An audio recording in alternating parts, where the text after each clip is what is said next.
একসাথে কয়েকজন খেতে বসেছিলেন রেস্তোরাঁয়, কিন্তু হঠাৎই ভিতর থেকে রেস্তোরাঁ ম্যানেজার বেরিয়ে এসে দূর দূর করে তাড়িয়ে দিতে থাকলেন তাদের। আলোচিত এই ঘটনা ঘটেছে স্পেনের শহরে।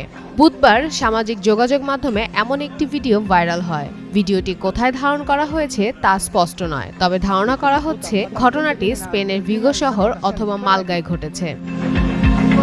ভিডিওতে দেখা যায় ওই রেস্তোরাঁর ম্যানেজার যখন বুঝতে পারেন যে পর্যটকরা ইসরায়েলি, তখনই তিনি তাদের উপর চিৎকার করে গালিগালাজ করতে থাকেন আর তাদের গাজা গণহত্যাকারী হিসেবে অভিহিত করতে থাকেন। পাশাপাশি ফিলিস্তিনিরা দীর্ঘজীবী হন বলেও স্লোগান দিতে থাকেন। রান্নায় আমার ভালোবাসা Jamuna gas stove. Jamuna gas stove, আধুনিক, নিরাপদ ও দীর্ঘস্থায়ী। ভিডিওতে আরো দেখা যায় ম্যানেজারের ধমক খেয়ে ইসরায়েলিরা একে একে করে উঠে চলে যাচ্ছে। ওই ইসরায়েলি পর্যটকরা ভারী খাবার খাওয়ার আগে পানীয় অর্ডার দিয়েছিল, তারপরই তাদের বের করে দেওয়া হয়।